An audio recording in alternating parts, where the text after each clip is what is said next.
Back to prime nine hot topic. So ఓవరాల్గా చూసాం మనం. వెంకటేష్ గారు మాట్లాడారు. వెంకటేష్ గారు మాట్లాడుతూ జగన్మోహన్ రెడ్డి కేసుల తర్వాత సంగతి, ముందు జగన్మోహన్ రెడ్డికి భద్రత ఇవ్వలేకపోతున్నాం, ఆ స్థాయిలో జనాలు వస్తున్నారు, ఎస్పీ స్థాయి అధికారి బయటకు వచ్చి ఏదో 2 ఫ్లెక్సీల గురించి మాట్లాడేసి భద్రత ఇవ్వలేమని చెప్పారని చెప్పేసి వారు కొన్ని చెప్పారు. సో కేంద్రంలో కూడా బీజేపీ ఉంది కాబట్టి సో దింపండి ఫోర్స్ని, అరెస్ట్ చేయండి అని చెప్పేసి కూడా వారు చెబుతూ ఉన్నటువంటి పరిస్థితి వాస్తవమే. ఆయన మాట్లాడినటువంటి వ్యాలిడ్ పాయింట్స్ ఉన్నాయి. వాటి గురించి టీడీపీ అధికార ప్రతినిధి దర్శిత మాట్లాడతారు. ముందుగా ఒకసారి వంశీతో మాట్లాడు. గుడ్ మార్నింగ్ వంశీ గారు. సో ఓవరాల్గా చూస్తే ఈ ఎమ్మెల్యేలకు సంబంధించినటువంటి అవినీతి అక్రమాలు ఎక్కువగా జరుగుతూ ఉన్నాయి. ఈ అక్రమాలను ఖచ్చితంగా అడ్డుకట్ట వేయాల్సినటువంటి అవసరం ఉంది. అంతేకాకుండా అక్రమాల జోలికి వెళ్ళొద్దని చెప్పేసి చంద్రబాబు నాయుడు చెబుతున్నారు. సరే, ఇక మీ పార్టీ విషయానికి వస్తే, అంటే జనసేన పార్టీ విషయానికి వస్తే, ఇంకా కూడా కొంతమంది ఎమ్మెల్యేలు కొంతమంది జనాల్లోకి వెళ్తున్నారు, కొంతమంది ప్రజా సమస్యలు పరిష్కరిస్తూ ఉన్నటువంటి పరిస్థితి, మరికొంతమంది ఎమ్మెల్యేలు ఇంకా కూడా స్తబ్దుగా ఉన్నటువంటి పరిస్థితి, వాళ్ళ మీద కూడా ఆరోపణలు ఉన్నాయని చెప్పేసి ఇందాక మనకు వైఎస్ఆర్ కాంగ్రెస్ పార్టీ నాయకుడు చెప్పినటువంటి సిచ్యువేషన్. సో ఏమంటారు ఓవరాల్గా? ముందుగా ప్యానెల్లో ఉన్న సభ్యులందరికీ గుడ్ మార్నింగ్ అండి. ఈ ఎమ్మెల్యేల పనితీరు వారు సరిచేసుకోవాలి, అక్రమాలు ఏమన్నా జరుగుంటే దాని మీద తరచూ అధినేతలు వారిని హెచ్చరించడం అనేది మంచి పరిణామం అండి. మనం అంతా ఏ పార్టీలకు అతీతంగా ఎవరు ఏ అధినేతలు ఈ విధంగా ఎమ్మెల్యేల పనితీరుని సరిచేసుకోమని చెప్పినా కూడా స్వాగతించాల్సిన విషయం. జనసేన పార్టీ విషయానికి వస్తే కూడా పవన్ కళ్యాణ్ గారు తరచూ అవినీతి రహిత సమాజం ఉండాలి, ఏదైతే మనం ప్రజలకు అభివృద్ధి కార్యక్రమాలు హామీలు ఇచ్చామో, ఏదైతే వాళ్ళ జీవన ప్రమాణాలు మెరుగుపరిచే విధంగా మనం హామీలు ఇచ్చామో అవన్నీ తరచూ నెరవేర్చాలి, ఆ దిశగా మనం ముందుకు పోవాలని ఆయన కూడా నిరంతరం పర్యవేక్షించడం ఎప్పుడు జరిగే విషయమే.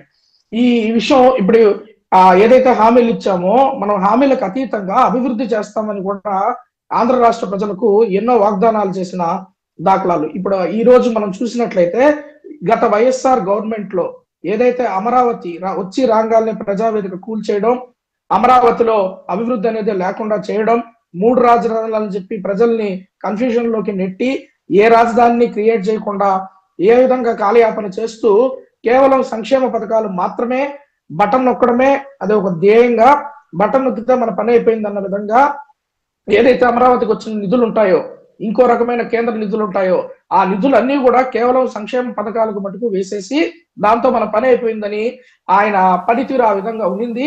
ఆయన ఎమ్మెల్యేలను కూడా హెచ్చరించిన దాఖలాలు ఏ రోజు లేదు, ఆయన అదుపు చేసిన దాఖలాలు కూడా ఏ రోజు లేదు.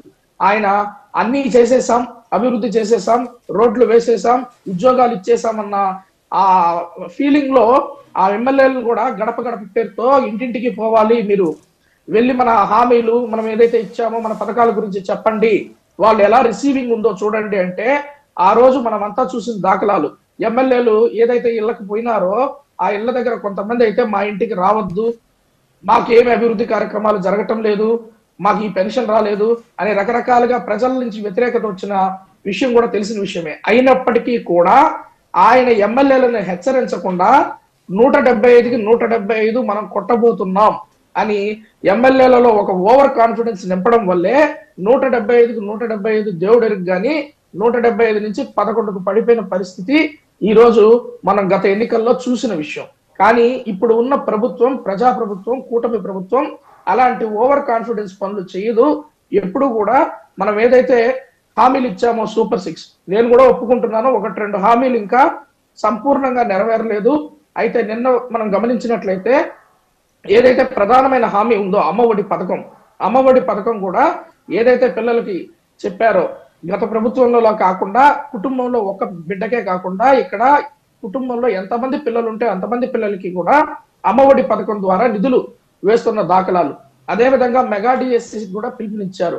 రేపో మాపో రైతుకు అండగా అనే కార్యక్రమంలో కూడా ఏదైతే హామీ ఇచ్చారో ఆ నిధులు కూడా ఇవ్వడం జరుగుతుంది. ఒక విషయం మనం అందరం అర్థం చేసుకోవాల్సిన విషయం ఏంటంటే మనకు ఉన్న పరిమితమైన నిధుల్లో, పరిమితమైన ఖజానాలో ఎంత మేరకు మనం చేయగలుగుతున్నాం అంత మేరకు చేస్తూ కేవలం సంక్షేమ పథకాలే కాకుండా అభివృద్ధి కార్యక్రమాల మీద కూడా దృష్టి పెడుతోంది కూటమి ప్రభుత్వం. ఈ రోజు ఎన్ని రోడ్లు మనము ముఖ్యంగా అమరావతిలో తీసుకుంటే ఒకప్పుడు ఎన్ని క్యూబిక్ మీటర్ల పని జరిగేది, ఇప్పుడు ఎన్ని క్యూబిక్ మీటర్ల కట్టడాలు జరుగుతున్నాయో మనం అందరం చూడాల్సిన విషయం.